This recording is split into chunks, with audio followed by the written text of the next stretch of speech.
মৰমৰ ছাত্ৰ ছাত্ৰীসকল তোমালোকৰ হৈ যোৱা জেনাৰেল মেথমেটিক্সৰ এমসিকিউ কোৱেশ্চন আনসাৰ কেইটাৰ মই সমাধান কৰিছো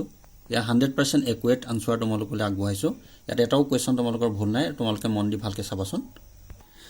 কোৱেশ্চন নম্বৰ 1 ত আহিছিলে তোমালোকৰ যে তলৰ তালিকাখনৰ খালি ঠাইত y ৰ মান হ'ব ইয়াত দিছে চোৱা x আৰু y x ৰ মানখিনি এনে ধৰণে দিছে 1248 আৰু y মান 3268 অৰ্থাৎ এটো বাহিলে বাহিব যদি কমিলে কমে তেতিয়া তোমালোকৰ পদক্ষ অনুপাত হয় আৰু এই অনুপাতটো এটো পৰীক্ষা অনুপাতত আছে তোমালোকৰ এটা পৰীক্ষা অনুপাতত কি হয় x1 * y1 x2 * y2 x3 * y3 x4 * y4 এনেকৈ হ'ব লাগে গতিকে কি যে 1 ৰ লগত এটো পূৰণ কৰা কিমান হ'ব 32 2 ৰ লগত 16 পূৰণ কৰা 32 4 ৰ লগত 32 8 ৰ লগত 4 পূৰণ কৰিলে অপচন সি টো কাৰেক্ট তোমালোকৰ লেসনৰ এটো কোৱেশ্চন কোৱেশ্চন নম্বৰ 2 ত আছে চোৱা তলৰ কোনটো বৰ্গ সংখ্যা নহয় এগিটাৰ ভিতৰত এটো 572 এটো লেসনৰ ভিতৰৰ অনুশীলনীৰ ভিতৰৰ কোৱেশ্চন তোমালোকৰ অপচন বি টো কাৰেক্ট কোৱেশ্চন নম্বৰ 3 আছে চোৱা যদি m n ৰ ঘনমূল হয় m n ৰ ঘনমূল হয় তেন্তে n ৰ মান হ'ব এটো তোমালোকৰ লেসনৰ ভিতৰৰ কোৱেশ্চন অপচন সি টো কাৰেক্ট m কিউব 4 টো হৈছে চোৱা দিয়া আছে যে 306 আৰু 657 ৰ লসাগু 2238 এতিয়া 102 306 আৰু 657 ৰ লসাগু কি হ'ব গতি কি হ'ব এই লসাগু একাটাই থাকিব গতি অপচন বি টো কাৰেক্ট তোমালোকৰ ডি টো নহয় অপচন বি টো কাৰেক্ট যেটো আমি এলসিএম উলিয়ালে কি হ'ব হেতৰ আমি একাকিটাকে পূৰণ কৰিলে আমি কি পাম একটোকে পাম ঠিক আছে অপচন বি টো কাৰেক্ট কোৱেশ্চন নম্বৰ 5 ত আছে চোৱা যে ধনাত্মক অযুগ্ম সংখ্যা টুৱাইস k + 1 আৰহিৰ বৰ্গ সদায় 8 ৰ গুণিতকতকৈ এক বেছি আৰু 2 নম্বৰ লিখা আছে ধনাত্মক অযুগ্ম সংখ্যা টুৱাইস k + 1 আৰহিৰ বৰ্গ সদায় 4 গুণিতকতকৈ এক বেছি গতিকে তুমি টুৱাইস k + 1 আৰহিত তুমি যদি অযুগ্ম সংখ্যা হ'বলৈ হয় কি কৰে 1 এটা পাতি চোৱা 2 আনসাৰ 2 + 1 কি হ'ব 3 হ'ব আৰু ঠিক যদি বৰ্গ কৰা কিমান পাবা 9 পাবা 9 টোকে প্ৰথম एग्जांपल হিচাপে চাব পাৰা যে 8 ৰ গুণিতক 8 আনসাৰ 8 8 গুণে 8 অৰ্থাৎ 8 তকৈ এক বেছি হৈ গ'ল আকৌ 4 ও তেনেকৈ চোৱা 4 ৰ গুণিতক উলিয়াবলৈ 4 দুগুণা 8 হৈ গ'ল 8 তকৈ তেতিয়াও এক বেছি হৈ যায় তেনেকৈ দুই পাতিও চাব পাৰা সব একে থাকে গতিকে ইয়াৰ অপচন এ টো কাৰেক্ট বট 1 and 2 are true ঠিক আছে কোৱেশ্চন নম্বৰ 6 ত চোৱা কি শৰ্তত px³ + kx² + rx + s = 0 ত্ৰিঘাত সমীকৰণ হ'ব ইয়াত লিখা আছে যে p q r আৰু s গুটেইবোৰ অশূন্য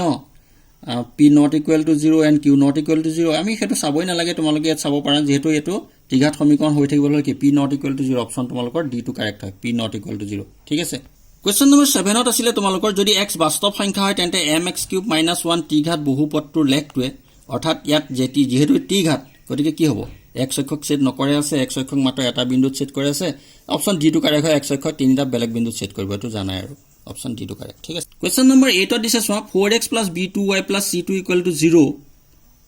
সৰি এটো আমি অসমীয়াত কৈছো যদি a1x + 3y + c1 = 0 4x + b2y + c2 = 0 সমীকৰণ যেটা অদ্বিতীয় সমাধান থাকিবলৈ কি হ'ব লাগে a1/a2 not equal b1/b2 গতিকে তোমালোকে এনেকৈ মান পাতি দিব পাৰা a1 ৰ মান এই গুটেইকিটাকে তেনেকৈ পাতি চাবা আৰু এই লাষ্টৰ অপচন d টো কাৰেক্ট হয় 5 আৰু যদি 3 পাতা তেতিয়া কি হয় ইটো আৰু হিটো নিমিলিল তেতিয়া জানিবাই এটাই সমাধান থাকিব অপচন d টো কাৰেক্ট হয় বাকিটা মিলি যায় কোৱেশ্চন নম্বৰ 9 ত চোৱা x অক্ষৰ ওপৰত থকা যিকোনো বিন্দু স্থানাংক হ'ব x অক্ষৰ ওপৰত থাকিবলৈ x0 y অক্ষৰ ওপৰত থাকিবলৈ y0 ঠিক আছে এটো গতিকে আমাৰ অপচন a টো কাৰেক্ট আছে কোৱেশ্চন নম্বৰ 10 ত আছে চোৱা দ্বিঘাত বহুপদ px = 4x² - 1 ৰ শূন্যকেইটাৰ যোগফল হ'ব গতিকে যোগফল হ'বলৈ হলে আমি কি জানো হেতৰ আলফা + বিটা = কি আছিল -b/a মানে সমষ্টিটোত -b/a লিখা তোমালোকে ইয়াত b মানটো যেহেতু নাই 0 গতিকে আমি কি হ'ব b মান 0 পাতিলে g1 4 পাতিলেও কি হ'ব 0 থাকিব গতিকে অপচন b টো কাৰেক্ট কোৱেশ্চন নম্বৰ 11 আছে √2 √8 √18 আৰু √32 সমান্তৰ প্ৰকৃতিৰ সাধাৰণ অন্তৰ হ'ব ইয়াত অপচন কিটা এনে ধৰণে দিলে তোমালোকক 2 4 6 8 সমান্তৰ প্ৰকৃতিৰ সাধাৰণ অন্তৰতকৈ ডাঙৰ এনেকৈ ডাঙৰ হৈ এনে ধৰণে দিয়াৰ কাৰণে প্ৰথমতে তোমালোকে ইয়াৰ সাধাৰণ অন্তৰটো উলিয়াই ললা ইয়াত √8 - √2 এটোৰ পৰা এটো মাইনাস কৰিব লাগে তেতিয়া আমি কি ইয়াত 4 * 2 বনাই দিলা 2 √2 মই কৈয়ে দিছো চোৱা তেতিয়া কি পালা √2 পাই গলা ইয়াৰ ডিসটেন্সটো ইয়াৰ যেতিয়া সাধাৰণ অন্তৰ তোমালোকে √2 পালা ইয়াৰ প্ৰত্যেকৰে উলিয়াই চোৱা এগিটাত কি হ'ব ইয়াত 4 ৰ পৰা 2 মাইনাস কৰি দিয়াৰ লগে লগে 2 থাকিব অৰ্থাৎ ইটো কি হ'ব ইয়াৰ সাধাৰণকে ডাঙৰ হ'বই না এটোতকে √2 সৰু হয় কাৰণ √2 দুটা হলেহে 2 পাবা প্ৰতিটোতে ঠিক তেনে ধৰণে কিন্তু এটোত কি হৈছে চোৱা 0 ৰ পৰা 1/√2 কৈ গিলে -1/√2 হৈ যায় অৰ্থাৎ √2তকৈ ই সৰু হৈ যায় কাৰণ কি সমান্তৰ প্ৰকৃতিৰ সাধাৰণ অন্তৰতকৈ ডাঙৰ গতিকে অপচন d টো কাৰেক্ট কোৱেশ্চন নম্বৰ 12 টো অকমান ক্ৰিটিকেল কোৱেশ্চন দিলে তোমালোকৰ এটা ত্ৰিভুজৰ ভূমি 10% বঢ়াই দিয়া হল উন্নতি 10% হ্ৰাস কৰা হল গতিকে ত্ৰিভুজটো নতুন কালি হ'ব প্ৰথম ত্ৰিভুজৰ কালি সমান কি জানা ½ * b * h এতিয়া চোৱা তোমালোকে 10% বঢ়াই 10% কমাই বুলি ক'লে তোমালোকে একে থাকিব বুলি অনুভৱ কৰিছে এটো নহয় ইয়াত কি হ'ব তেতিয়া a ৰ মানটো উলিয়াই ললা আকৌ a ডেছৰ মানটো আমি তেনে ধৰণে b + 10/100 আকৌ এইচৰ তেনেকৈ এইচৰ পৰা তেনেকৈ 10/100 মাইনাছ কৰিব লাগিব ঠিক এনেধৰণে কৰিলে তুমি কি পাবা আগৰ এৰিয়াটোতকৈ 99% কম পাবা অৰ্থাৎ 99% পাবা আগৰ এৰিয়াৰ গতিকে কি হ'ব 1% হ্ৰাস হ'ব অপশ্যন বিটো কাৰেক্ট হয় সম্পূৰ্ণ কৰি দিয়া নাই আৰু 13টো চোৱা আৰ বিন্দুটোৱে এ বি ৰেখাখণ্ডক ভাগ কৰিছে এ আৰ ইকুৱেল 3/4 এ বি হয় আৰে এ বিক ভাগ কৰা অনুপাতটো হ'ব ইয়াৰ অপশ্যন কেইটা আছিলে 3:1 3:4 4:3 4:7 এইটো ঠিক একেধৰণে আমি এনেধৰণে লাইনডাল আঁকিব পাৰোঁ A R equal to 3/4 A B দিয়া আছে 4 লগত এইটো কৰিলে 4AR 3AB 4AR equal 3 AB মানে কি লিখিব পাৰা AR আৰু RB AR প্লাছ RB তাৰপিছত কি কৰিলা 4AR পৰা এনেকৈ কৰি পেলাই মাইনাছ কৰি দিলোঁ তেতিয়া AR/B ইকুৱেল 3/1 পালোঁ অৰ্থাৎ 3:1 অপশ্যন এটো কাৰেক্ট হয় ঠিক আছে এতিয়া কুৱেশ্যন নম্বৰ 14টোত চোৱা P-1 এটা বৃত্তৰ কেন্দ্ৰ আৰু Q24 বৃত্তটোৰ ওপৰত এটা বিন্দু বৃত্তটোৰ ওপৰত থকা আন তিনিটা বিন্দুবোৰ হ'ল এতিয়া ইয়াত বিন্দু কেইটা দি দিলে তিনিটা বিন্দুৰ কথা কৈছে ইয়াৰ যিকোনো ইয়াত চোৱা তুমি ইয়াত চাৰিটা বিন্দু দি দিছে ইয়াৰ তিনিটা কোনকেইটা বিন্দু ইয়াত থাকিব বুলি কৈছে গতিকে আমি কি কৰিব লাগিব প্ৰথমতে ইয়াত কেন্দ্ৰটোত লিখি ললো কিমান -10 ভালকে মন কৰিবা তাৰ ওপৰত থকা এটা বিন্দু দি দিছিলে 24 গতিকে এহেতৰ মাজত দূৰত্ব উলিয়ালো দূৰত্বটো উলিয়ালে এটো ব্যাসাৰ্ধ চোৱা ইয়াত দূৰত্ব উলিয়াই দিলো মই কিমান পালো এটো 5 পাই গলো অৰ্থাৎ ইয়াৰ পৰা ইয়ালে দূৰত্ব কেন্দ্ৰৰ পৰা দূৰত্বলৈ যদি 5 হয় ব্যাসাৰ্ধটো তেতিয়ালে বাকি কিটা বিন্দু তুমি যতে নবহুৱা কিয় ইয়াৰ ডিসটেন্সটো সদায় 5 ওলাব লাগিব ঠিক কেনেদৰে আমি দূৰত্বৰ সূত্ৰ ব্যৱহাৰ কৰি পেলাই x2 - x1 whole square plus y2 - y1 whole square তাৰ ৰুট ওভাৰ আছিল এই ফৰ্মুলাটো ইউজ কৰি পেলাই তোমালোকে উলিয়াইছো প্ৰত্যেকৰ ক্ষেত্ৰত ওলাই 5 এ ওলাই যায় খালি 4 টো নহয় গতিকে তোমালোকৰ অপচন সি টো কাৰেক্ট অপচন সি কাৰেক্ট তাৰপিছত 15 নম্বৰটো চোৱা যে বৃত্তৰ আটাইতকৈ দীঘল জ্যামিতিটো আমি জানো আৰু ন এটো ব্যাস হয় অপচন সি টো কাৰেক্ট কোৱেশ্চন 16 ত চোৱা যদি fx 5x = sec θ আৰু 5/x = tan θ হয় তেন্তে 5 * x² - 1/x² মান হ'ব ইয়াৰ ক্ষেত্ৰত কি কৰিব লাগিব তোমালোকে চোৱা এটোক প্ৰথম সমীকৰণটোক বৰ্গ কৰিলা দ্বিতীয় সমীকৰণটোক ঠিক তেনেধৰণে বৰ্গ কৰিলা তেতিয়া কি কৰিলো প্ৰথমটোৰ পৰা দ্বিতীয়টো মাইনাস কৰি দিলো অৰ্থাৎ 25x² ৰ পৰা 25/x² এটো মাইনাস কৰিলো সমান ইফালে মাইনাস কৰি দিলো এটো মাইনাস কৰি দিওঁতে কি পালো চোৱা 25 কমন আহিলে x² - 1/x = sec² θ মানে চেঞ্জ কৰি দিলে 1 হৈ যায় গতিকে তোমালোকে এক যদি 5 * 5 বুলি লিখো তোমালোকে উলিয়াবলৈ দিয়াটো কি আছিল 5 * x² - 1/x² এটো ৰাখি দিলা তেতিয়া 5 ইফালে গল 1/5 গল অপচন বি টো কাৰেক্ট হৈ গল তোমালোকৰ 17 নম্বৰ আছে কিউ বিন্দুৰ পৰা এটা বৃত্তৰ স্পৰ্শকৰ দৈৰ্ঘ্য 24 সেমি আৰু বৃত্তটো কেন্দ্ৰৰ পৰা কিউ বিন্দুৰ দূৰত্ব 25 সেমি হলে বৃত্তটো ব্যাসাৰ্ধ তোমালোকৰ ডাইৰেক্ট কিতাপৰ কোৱেশ্চন অপচন এ কাৰেক্ট 7 সেমি 28 টো চোৱা প্ৰত্যেকৰে 64 সেমি কিউ আয়তন বিশিষ্ট দুটা ঘনক মুৰে মুৰে সংযোগ কৰা হল তেনে হলে আয়তীয় ঘনকটো পৃষ্ঠকালি হ'ব আমি ইয়াত কি জানিব লাগিব আয়তীয় ঘনক বুলি কৈ দিলে LBH তিনিটা জানিব লাগিব যেহেতু এটো কি কৈছিলে 64 সেমি আয়তন বিশিষ্ট দুটা ঘনক লগ লগাই দিছে গতিকে কি হ'ব ইয়াৰ L ৰ মানটো তোমাৰ 4 + 4 8 হৈ যাব B ৰ মান 4 থাকিব H ৰ মান 4 থাকিব তেতিয়া তোমালোকে 2 * LB + BH + HL ফৰ্মুলা পাতি দিলা কৰিলা 160 পালা অৰ্থাৎ অপচন এ টো কাৰেক্ট হৈ যায় কোৱেশ্চন নম্বৰ 19 ত চোৱা ঊৰ্ধ্বক্ৰমত সজোৱা তথ্যৰাজি 25 30 x + 30 35 + x 40 + x ৰ মধ্যমা 35 হলে x ৰ মান হ'ব অৰ্থাৎ ইয়াত x ৰ মানটো উলিয়াব লাগে তেতিয়া আমি এটা সিস্টেম কৰিম ফৰ্মুলা নোহোৱাকৈ তুমি খুব সহজ পদ্ধতি কৰিব পাৰিছা এফালটো কাটা এফালটো কাটা অৰ্থাৎ মাজত এটো থাকি গল অৰ্থাৎ ইয়াৰ মানটো হৈছে এটোই মধ্যমা ক্ৰমে x + 30 = কিমান হৈছে ইয়াৰ মানটো হৈ গল তোমালোকৰ 35 তেতিয়া x ৰ মানটো ৰাখি দিলা 35 ৰ পৰা 30 টো মাইনাস কৰি কিমান পালা 5 পালা গতিকে তোমালোকৰ অপচন বি টো কাৰেক্ট হৈ গল 5 কোৱেশ্চন নম্বৰ 20 আছে চোৱা এটা লুডু গুটি এবাৰ মাৰিলে দুইতকৈ ডাঙৰ মৌলিক সংখ্যা পোৱাৰ সম্ভাৱিতা হ'ল লুডু গুটি এটা এবাৰ মাৰিলে দুইতকৈ অৰ্থাৎ লুডু গুটিটো তুমি মৌলিক সংখ্যা কি থাকিব 2 থাকিব 3 থাকিব 5 থাকিব গতিকে তোমাৰ 2 তকৈ ডাঙৰ বুলি ক'লে কি 3 5 দুটা হ'ব গতিকে আমি কি লিখিম 6টাৰ ভাগৰ দুটা গতিকে 2 6 কাটিলে 3 1/3 গতিকে তোমাৰ অপচন ডি টো কাৰেক্ট 1/3 ঠিক আছে 21 ত চোৱা এটা ট্ৰেপিজিয়ামৰ কালি 1350 মিটাৰ স্কয়াৰ আৰু ইয়াৰ সমান্তৰাল বাহুবোৰৰ দীঘৰ সমষ্টিৰ উচ্চতা 3 গুণ হলে উচ্চতা হ'ব অকমান ক্ৰিটিকেল আছে কোৱেশ্চনটো চাবা তোমালোকে ইয়াত যেহেতু আমি ট্ৰেপিজিয়ামৰ এৰিয়া উলিয়ালে কি জানো a + b/2 * h বা একেটা কথাই হাফ * a + b * h এতিয়া চোৱা তোমাৰ প্ৰশ্নমতে কি কৈছে যে a + b ইয়াৰ মানটো কি হ'ব বুলি কৈছে তোমালোকৰ উচ্চতাৰ 3 গুণ অৰ্থাৎ থাইসেস হৈ যাব ইয়াৰ ঠাই তুমি থাইসেস পাতিলা * h পাতিলা থাইসেস স্কয়াৰ 2 এফালে 2 লগত ইয়াত ক্ৰছ মাল্টিপ্লিকেশ্যন কৰিলে কিমান পালা 2700 অৰ্থাৎ তেতিয়া a² 900 পালা h ৰ মান 30 পাই গলা ঠিক আছে অপচন ডি টো কাৰেক্ট তোমালোকৰ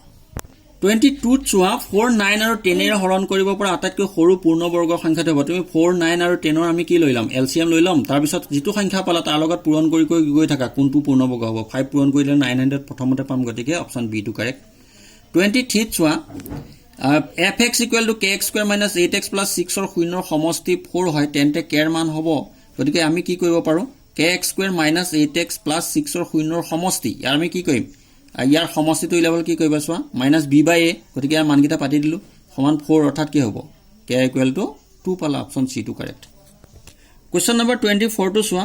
যে এটা দ্বিঘাত বহুপদ ৰাখি দুটা ভিন্ন শূন্য থাকিলে লেখডালে এক সংখ্যক সেট কৰা বিন্দুৰ সংখ্যা হ'ব এটো জানিবা আৰু দুটা নহয় জানো গতিকে অপচন এ টু কাৰেক্ট তলত দিয়া সমীকৰণ বিলাকৰ কোনটো এটা চলকযুক্ত ৰৈখিক সমীকৰণ এটা চলকযুক্ত ৰৈখিক সমীকৰণ চোৱা ইয়াত 2x = 28 ইয়াত দুটা চলক আছে x² - 28x + 5 = 0 ইয়াত চলক এটা আছে কিন্তু এটো দ্বিঘাত সমীকৰণটো ৰৈখিকলে নহলে স্কয়াৰ আছে আৰু ইয়াতো দুটা আছে গতিকে এটোত এটা চোৱা 28t + 7 8t - 8 গতিকে এটা চলক অপচন ডি টু কাৰেক্ট 26 ত চোৱা kx + 2y = 5 28x + y = 1 ৰৈখিক সমীকৰণৰ একক সমাধান থাকিব একক সমাধান থাকিলে কি হয় a1/a2 ≠ b1/b2 গতিকে কি হ'ব k/3 ≠ 2/1 তেতিয়া মানটো পাতি দিলো তেতিয়া k ≠ 6 অপচন বি টু কাৰেক্ট ঠিক আছে 27 টো চোৱা x + 2 whole cube = x³ - 4 সমীকৰণৰ মূলৰ সংখ্যা উলিয়াবলৈ সমীকৰণটো প্ৰথমতে আমি মিলাই ললো চোৱা ইয়াক আমি a + b whole cube formula লিখিলো x³ মাইনাস হৈ যাব x² থাকি যাব x² থকা দ্বিঘাত সমীকৰণলৈ পৰিৱৰ্তন হৈ যোৱাৰ লগে লগে কি হ'ব 2 হ'ব অপচন ডি কাৰেক্ট 28 নম্বৰ চোৱা তলৰ কোনটো সমীকৰণৰ দুটা বাস্তৱ আৰু সমান মূল আছে বাস্তৱ আৰু সমান মূল থাকিবলৈ কি হ'ব লাগে b² - 4ac = 0 গতিকে এই অভেদটো তোমালোকে প্ৰত্যেকৰে a b c মান উলিয়াই পেলাই পাতি চোৱা এটোত হৈ যায় যদি তুমি b² - 4ac পাতা কি হ'ব -6² b² - 4 * a হৈ গল 9 c হৈ গল 1 অৰ্থাৎ 36 - 36 = 0 গতিকে অপচন সি টু কাৰেক্ট কোৱেশ্চন 29 ত আছে চোৱা এটা সমান্তৰ প্ৰগতি প্ৰথম আৰু শেষ পদ ক্ৰমে 1 আৰু 11 যদি সমান্তৰ প্ৰগতিটো পদবোৰৰ যোগফল 36 হয় তেনে পদৰ সংখ্যা উলিয়াব গতিকে তুমি n ৰ মান উলিয়াবলৈ যাওঁতে আমি কি জানো প্ৰথমতে a = 1 দিছে an = 11 দিছে তেতিয়া ইয়াৰ সমষ্টি অৰ্থাৎ sn = কিমান দিছে যোগফলটো আমি sn ৰ ফৰ্মুলা কি জানো n/2 * a + an গতিকে ঠিক তেনেধৰণে তুমি পাতি দিলা মানকিটা পটাৰ পিছত আমি কি পালো n = 6 পালো অৰ্থাৎ অপচন এ টু কাৰেক্ট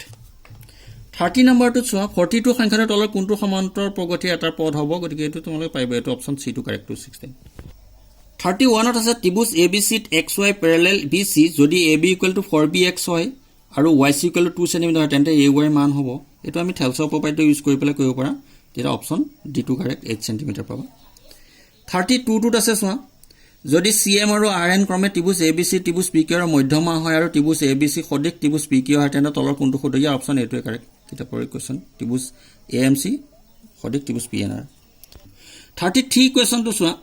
এটা বৃত্তৰ ব্যাস AB কেন্দ্ৰৰ স্থানাংক 2 - 3 আৰু B স্থানাংক 1 4 হলে A স্থানাংক হ'ব গতিকে ব্যাসটো কি হয় বৃত্তটো ইফালৰ পৰা সিফালে টানি দিলা এটো A এটো B ইয়াৰ কেন্দ্ৰ হৈ গল 2 - 3 আৰু XY ধৰি ললো A XY তেতিয়া এটো 1 4 হৈ গল তোমালোকে এটো আমি মধ্যমা এটো কি উলিয়াব লাগে ইয়াক আমি 2 = কি কৰিব x প্লাস